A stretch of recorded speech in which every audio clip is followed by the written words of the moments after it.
it did not take long. Just hours after the results of the midterm elections and that split victory for President Trump, today the president demanded his Attorney General Jeff Sessions resign, and he got what he wanted. Sessions submitting this letter, beginning by writing, "At your request, I am submitting my resignation." And these images just a short time ago, Jeff Sessions leaving the Justice Department for the last time, growing emotional. This has been a very turbulent relationship between the AG and the president. The president furious from the start that Sessions recused himself in the Russia investigation.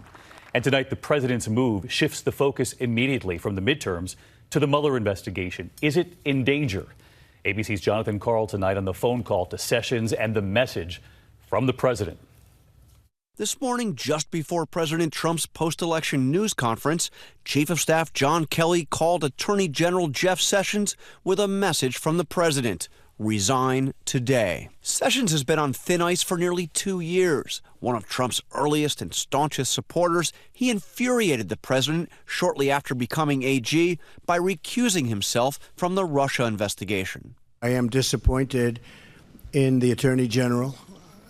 He should not have recused himself.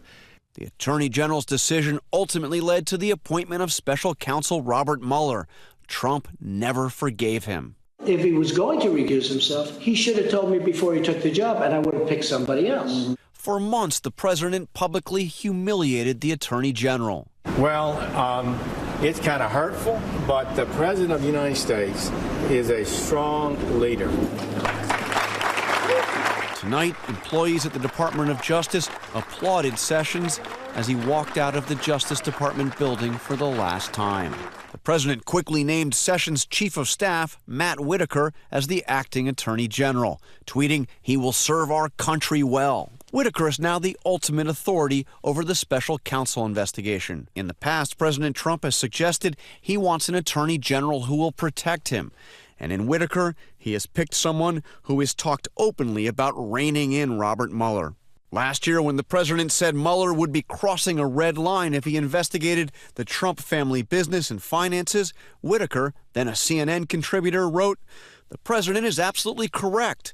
That goes beyond the scope of the appointment of the special counsel." And in a television appearance, Whitaker defended the infamous Trump Tower meeting.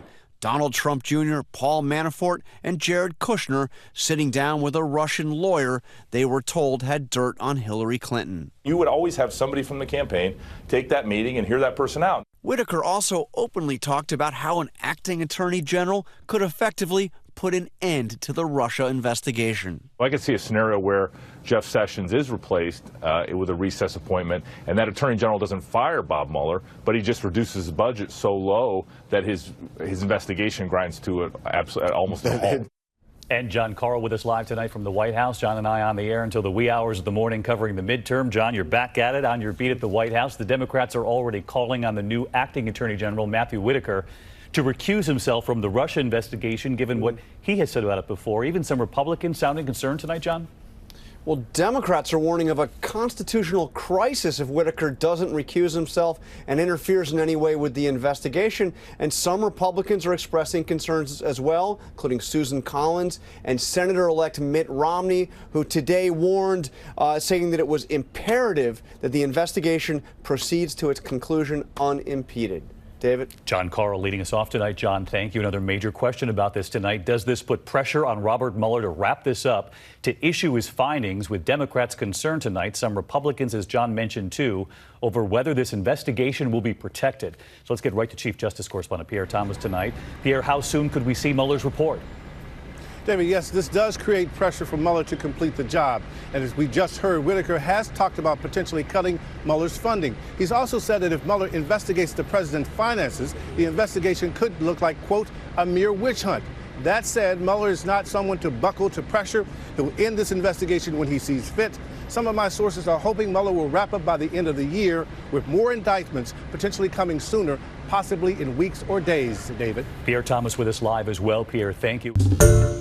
Hi, everyone. George Stephanopoulos here. Thanks for checking out the ABC News YouTube channel. If you'd like to get more videos, show highlights, and watch live event coverage, click on the right over here to subscribe to our channel. And don't forget to download the ABC News app for breaking news alerts. Thanks for watching.